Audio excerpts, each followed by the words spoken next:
Olá, estimados alunos do cursinho JB, cursinho Professor José Bispo, preparatório para o Enem e para os demais vestibulares. Projeto mantido pela Prefeitura Municipal de Picos, através da Coordenadoria da Juventude. Aqui, professor Cláudio Roberto. Sou professor de História do Brasil. E vamos para a nossa aula de número 2. Nessa aula de número 2, iremos trabalhar as seguintes temáticas: início da colonização do ciclo açucareiro no Brasil, a partir de 1530 até o final do século XVI. Outra temática: escravidão de origem africana no Brasil. Assim, a temática a ser trabalhada de uma maneira geral nessa aula de número 2 é o século XVI, com o início efetivo da colonização portuguesa no Brasil, quando o Estado português resolveu fazer do Brasil um empreendimento lucrativo e rentável para a metrópole. Assim, a partir de 1530, os portugueses resolveram, de fato, iniciar a efetiva colonização. As razões que levaram os portugueses iniciarem uma política de colonização efetiva no Brasil a partir de 1530, ou seja, após 30 anos da chegada de Cabral ao Brasil. Quais razões? 3 razões. Primeira razão, o declínio do comércio oriental. Assim, a partir da década de 20 do século XVI, os portugueses perderam o monopólio do comércio com o Oriente, o lucrativo comércio com o Oriente. Sabemos que Portugal mantinha esse comércio no primeiro plano para suas intenções além do Atlântico. E a concorrência inglesa, francesa, holandesa, os portugueses começaram a ter prejuízos com esse comércio e resolveram colocar o Brasil agora no primeiro plano de suas intenções econômicas.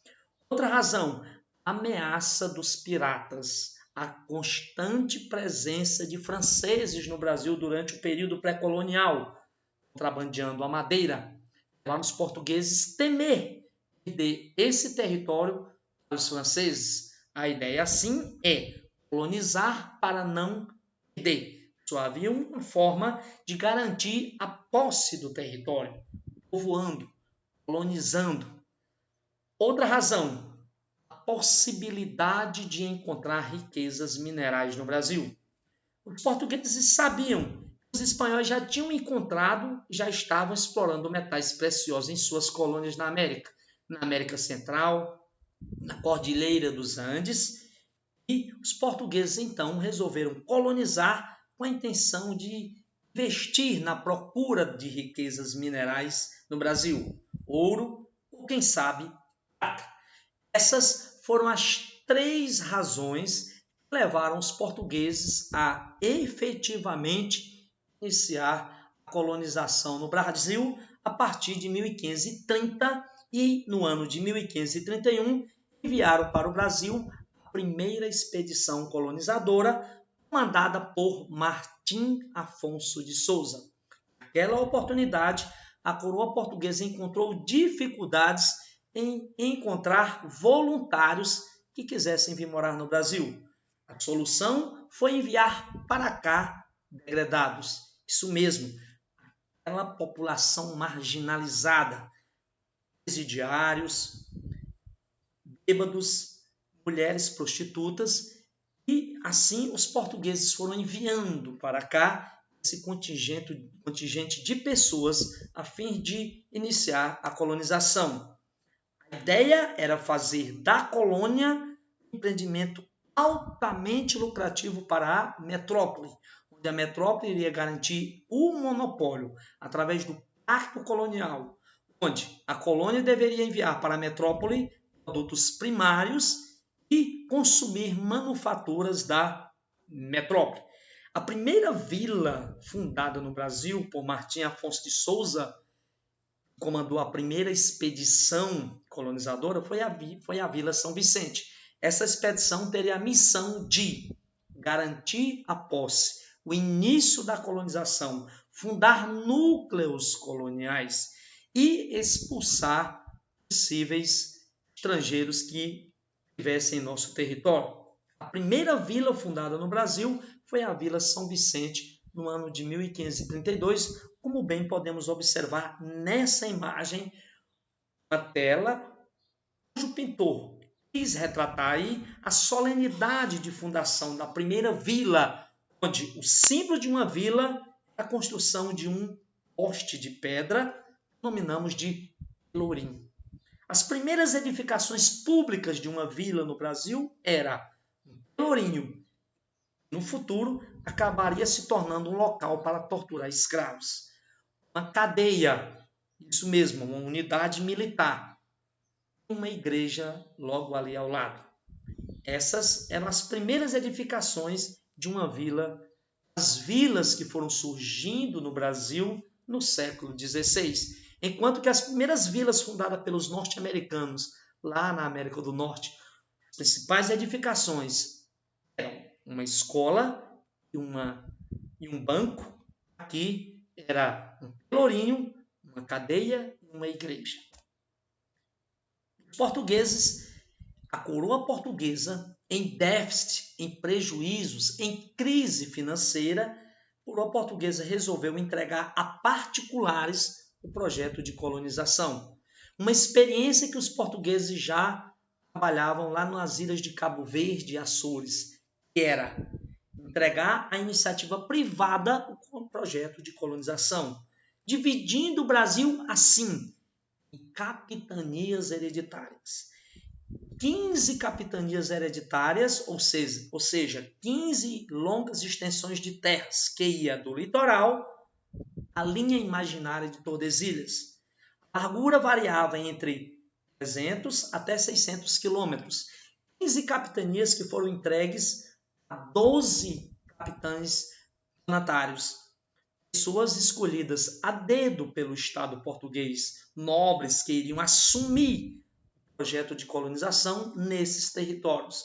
Cada capitão donatário recebia 2 documentos, o foro, direitos e deveres, ou seja, estabelecia os direitos e deveres que o capitão donatário tinha, direitos de fundar vilas, doar sesmarias, lotes para instalação de unidades produtoras de cana-de-açúcar ou de outra atividade qualquer.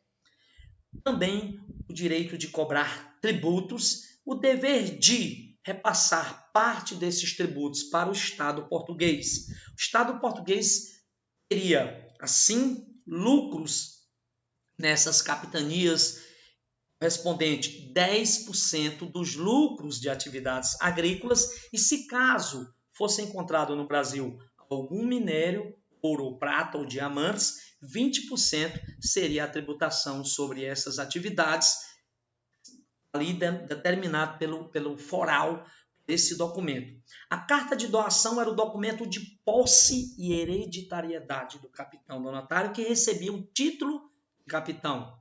Hereditariedade, capitania hereditária, porque quando o capitão falecesse, o poder iria passar para o seu filho mais velho.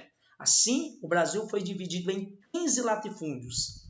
Isso iria deixar uma herança para o futuro, a enorme concentração fundiária que o Brasil iria passar ao longo de sua história e que permanece até os dias atuais.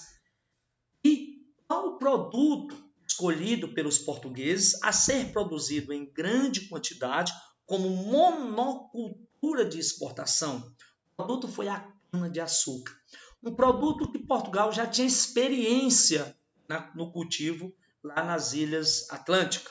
Um produto de grande valor comercial no mercado europeu devido à pouca produtividade naquela região.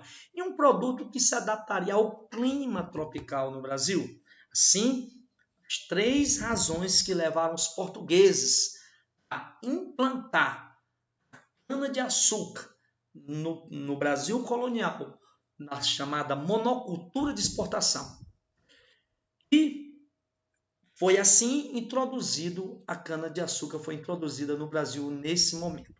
Os holandeses tinham uma participação aí, claro, com a permissão do Estado português. A participação holandesa no ciclo açucareiro no Brasil era de financiar engenhos, isso mesmo. Muitos senhores de engenhos no Brasil iam buscar financiamento nos bancos da Holanda. O açúcar, quando saía do Brasil, saía semi-acabado. E a última etapa de produção do açúcar era na Holanda. Os holandeses tinham uma técnica de refinar o açúcar e assim os senhores de engenhos vendiam açúcar para os comerciantes portugueses, os intermediários que vendiam para os holandeses refinavam e redistribuíam esse açúcar comercialmente para a Europa. No final, os holandeses lucravam mais que os portugueses com esse ciclo açucareiro no Brasil. Também podemos observar nessa imagem a necessidade de uma estrutura para montar os engenhos. Nessa imagem, aqui, percebemos um recorte da grande unidade produtora.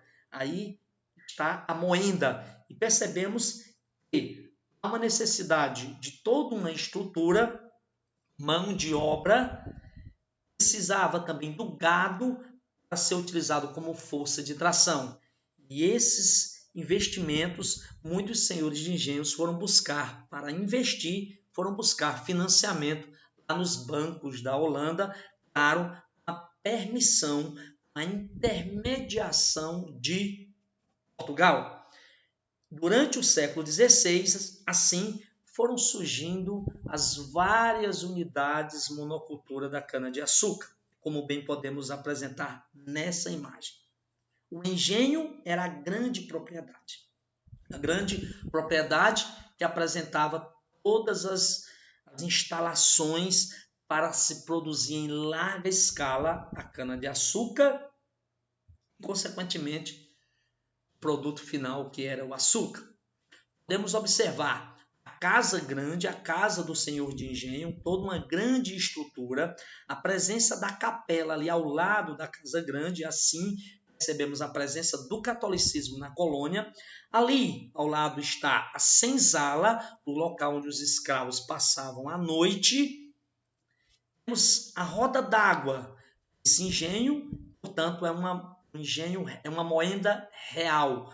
Moenda que é utilizado como força para movimentar o eixo, que tem uma comunicação direta com os cilindros que vão moer a cana. Essa moenda ela é chamada de moenda real porque a força é utilizada a roda d'água. A moenda utilizada com a força de tração animal nós chamamos de moenda tapiche. Temos aqui a moenda, no número 5, a fornalha, onde há o cozimento do caldo, a casa de purgar, onde o açúcar, o caldo, depois de fica após uma fervura, quando se transforma numa massa pastosa e é colocado em formato de pães, durante alguns dias, esse açúcar fica nessa casa de purgar. Depois, esses pães de açúcar são quebrados em pedaços pormenores, encaixotados, levados até o porto para ser vendido para os comerciantes portugueses, que vão intermediar esse açúcar até os holandeses, que tinham uma técnica de refinar lá na Holanda. Podemos observar a moradia, a roça. A roça seria destinada à produção de alimento no engenho para os habitantes. Nós temos a moradia para os trabalhadores livres, exemplo do mestre de açúcar, os capatazes, chefe de grupo. Mestre do açúcar era aquele profissional que sabia o momento exato do caldo ser direcionado para as formas. Temos também o feitor, que era uma espécie de gerente geral do engenho, né? Temos ali o canavial, a roça dos escravos, ali logo atrás da senzala, onde os escravos produziam o seu alimento. O transporte era feito em carros de boi. ao longo do processo de colonização, os portugueses foram trazendo para o Brasil gado que não existia na colônia. E o transporte de lenha também para a fornalha. Assim, século XVI, surgiram no Brasil aproximadamente 120 unidades como essa, 120 engenhos em partes dos territórios mais próximos ao litoral brasileiro, sendo que a maioria dos engenhos ficavam na região nordeste, devido às boas terras dessa região, próprias para o cultivo da cana-de-açúcar, terra massapê, principalmente na zona da mata pernambucana. Assim, qual era a base da colonização portuguesa no Brasil? Era o latifúndio, essas unidades produtoras de cana-de-açúcar, os engenhos, a grande propriedade, os senhores recebiam através de doações dos capitães donatários. Isso mesmo, as grandes propriedades eram chamadas de sesmarias, esses latifúndios, que produziam a monocultura, o cultivo em larga escala, em grande quantidade de um produto para exportação, no caso a cana-de-açúcar. E o uso da mão de obra escrava. A princípio, o uso da mão de obra escrava indígena. Com o tempo, os portugueses vão optar preferencialmente pela mão de obra escrava de origem africana, devido aos altos lucros que o tráfico transatlântico de escravos rendiam para a metrópole, rendia para o Estado português. A captura de índios para vender como escravos era uma atividade realizada na própria colônia e não rendia lucros e nem impostos para a metrópole. Portanto, os portugueses, a coroa, vai incentivar mais ao uso da mão de obra escrava de origem africana e os índios, ao longo do tempo, seriam protegidos através da catequese. Assim, os índios foram também sendo usados como escravos, mas em menor quantidade. Vai predominar a escravidão de origem africana. A princípio, o sistema de capitanias fracassou. O desinteresse, a falta de comunicação e principalmente a falta de recursos colaborou para que o sistema de capitanias fracassasse e somente 2 capitanias obtiveram sucesso. A de Pernambuco, por fato de existir as melhores terras e, portanto, é a capitania que recebeu mais investimentos holandeses, financiamento, e a de São Vicente, administrada por Martim Afonso de Souza, um homem muito ligado à corte portuguesa, foi a única que recebeu ajuda do Estado português. Contudo, o sistema de capitanias não foi extinto. A coroa portuguesa resolveu centralizar a administração, criando o governo geral no Brasil. A figura do governador-geral era o representante direto do rei. Na época da criação do governo geral no Brasil, o rei de Portugal era Dom João III, filho de Dom Manuel I. O governador-geral era auxiliado por 3 ministros, o provedor-mor, que cuidaria das finanças, o ouvidor-mor da justiça e o capitão-mor da defesa. As capitanias hereditárias continuavam a existir, contudo, ao longo do tempo, as novas capitanias que foram sendo criadas. A coroa portuguesa preferiu nomear governadores para governar de forma provisória. Essas capitanias passaram a ser nominadas de capitanias da coroa.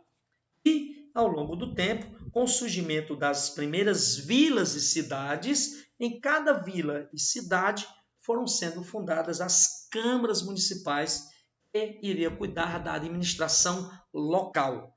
As vilas, os vereadores seriam eleitos pelos homens bons do lugar, isto é, os grandes proprietários de terras e de escravos. O primeiro governador-geral do Brasil foi Tomé de Souza, governou de 1549 a 1553. Tomé de Souza fundou Salvador para ser a primeira cidade e capital.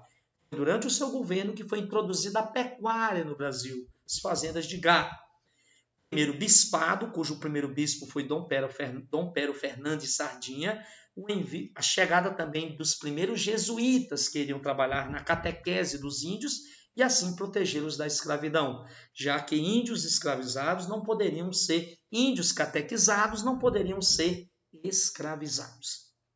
E, segundo o governador-geral do Brasil, foi Duarte da Costa, que governou de 1553 a 1557. Duarte da Costa, também vieram alguns jesuítas com ele.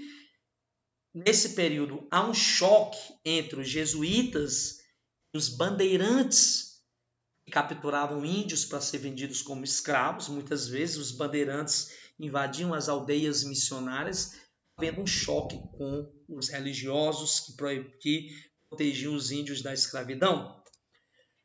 Durante o governo Duarte da Costa, os franceses não desistiram do Brasil. Os franceses fundaram uma comunidade onde hoje é o atual Rio de Janeiro. Fundaram a França Antártica.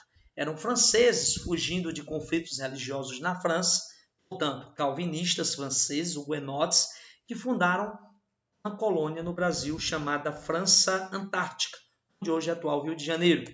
Esses franceses acabaram se aliando com os índios locais, os tamoios, que iriam ajudá-los no enfrentamento com os portugueses. Durante o governo Duarte da Costa, nasce, através de um colégio fundado pelos jesuítas, São Paulo, a Vila de São Paulo, no ano de 1554. O terceiro governador-geral do Brasil foi o Mendes Sá, que veio com a missão de expulsar os franceses do Brasil. E com o apoio de seu sobrinho, o comandante Estácio de Sá, Mendes Sá destinou a ele, o Estácio, a missão de comandar as operações para a expulsão dos franceses, onde hoje é o Rio de Janeiro. Estácio de Sá fundou, assim, o Forte de São Sebastião. E esse forte seria a base operacional para expulsar os franceses, para a luta com os franceses. A partir desse forte iria nascer a segunda cidade brasileira, o Rio de Janeiro, em 1567. Assim, os franceses foram expulsos nesse conflito, nessa guerra, e os tamoios que haviam se aliado aos franceses acabaram sofrendo um forte combate dos portugueses a essa confederação, que acabou dizimando os tamoios, essa nação indígena. Nasce assim a cidade do Rio de Janeiro. A cidade do Rio de Janeiro, como bem mostra nessa imagem, nasce a partir de um forte militar, um forte com o nome de São Sebastião do Rio de Janeiro. Século XVI, a colonização portuguesa no Brasil se limitou a alguns pontos do litoral, com o surgimento de algumas vilas e as primeiras cidades. Salvador, a primeira cidade, o Rio de Janeiro, que nasceu a partir da expulsão dos franceses e do forte que teria sido fundado nesse local, e a terceira cidade brasileira, a cidade de Filipéia de Nossa Senhora das Neves. Como bem podemos observar nesse mapa econômico do século XVI, as primeiras atividades econômicas do Brasil colonial. Cana-de-açúcar, a pecuária no recôncavo baiano, a exploração do pau-brasil continuava acontecendo como monopólio real e a ocorrência das primeiras bandeiras, das primeiras expedições que adentravam ao sertão.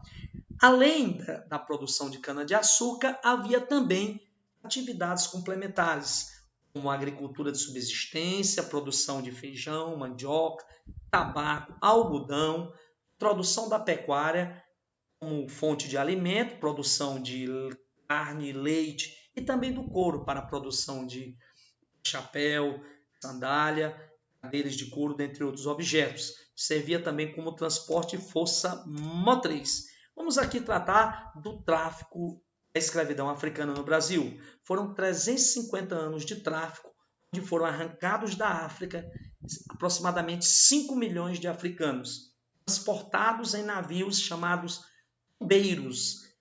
Por conta da alta mortalidade, 25% chegava a mortalidade. Os africanos eram trazidos da África. Muitas vezes, os próprios traficantes portugueses capturavam esses africanos no interior do continente. Ao longo do tempo, os portugueses acharam melhor comprar o escravo pronto, feito. Assim, preferiram negociar com reinos africanos. Negociava com mercadorias para que esses reinos pudessem capturar esses africanos no interior. Os conflitos entre os reinos e tribos africanas acabavam produzindo esses escravos que eram transportados nesses navios, chegavam no Brasil O destino eram as feiras de escravos, um comércio altamente rentável e lucrativo para Portugal. Essa foi a rota do tráfico de escravos que vinham da região de Sahel, próximo ao deserto do Saara, onde hoje é Mauritânia e Mali, né, os Yorubás, onde hoje é Benin e Nigéria, na região do povo Banto, Reino do Congo, hoje atual Angola, e de Moçambique. As principais feiras de escravo, Rio de Janeiro, Salvador, São Luís, Recife. E esses escravos eram destinados às mais diversas atividades, seja atividades urbanas, comércio de produtos, os escravos de venda, trabalhavam no comércio ambulante, seja em atividades domésticas, escravas que eram utilizadas como mães de leite, ou em atividades domésticas e rurais. No canavial, os escravos sofriam com castigos quando cometiam algum tipo de falta. Castigos, e esses africanos deram uma grande contribuição ao Brasil no campo linguístico, no campo cultural, na culinária, capoeira, como também na religiosidade. Eram obrigados a seguir o catolicismo e acabavam eles produzindo um sincretismo religioso, quando davam nomes de orixás africanos aos santos católicos, dando origem a religiões afrodescendentes como Umbanda, Candomblé, e assim foi a escravidão no Brasil, que durou até 1888. O tráfico durou até 1850. 5 milhões deles foram trazidos para o Brasil. Vamos aqui concluir essa nossa temática trabalhando um item do Enem de 2012, onde traz em seu suporte um texto. Um texto que traz a seguinte informação: em engenho sois imitadores de Cristo, crucificado, porque padeceis em um modo muito semelhante o que o mesmo Senhor padeceu na sua cruz e em toda a sua paixão. A sua cruz foi composta de 2 madeiros, e a vossa em um engenho é de 3. Também ali não faltaram as canas, porque 2 vezes entraram na paixão, uma vez servindo para o cetro de escárnio e outra vez para a esponja em que lhe deram o fel. A paixão de Cristo, parte foi de noite sem dormir, parte foi de dia sem descansar. E tais são as vossas noites e os vossos dias.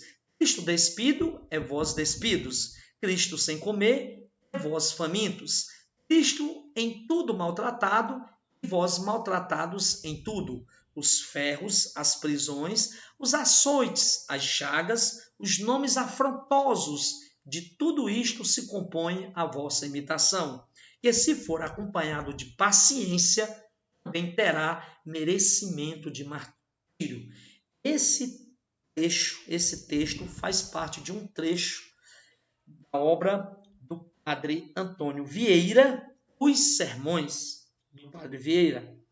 O trecho do sermão do Padre Vieira, como podemos observar, há uma comparação entre o martírio de Jesus Cristo e o martírio dos escravos aqui no Brasil durante esse longo período de escravidão. Como diz o comando, assim, o trecho do sermão do Padre Vieira estabelece uma relação entre a paixão de Cristo e sabemos que o item alternativa, o gabarito do item, completa o comando. Trata-se, portanto, do trabalho dos escravos na produção de açúcar. Concluímos aqui a nossa aula de número 2.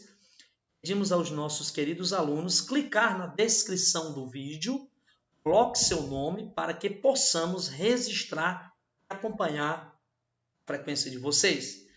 Um forte abraço a todos e até a nossa próxima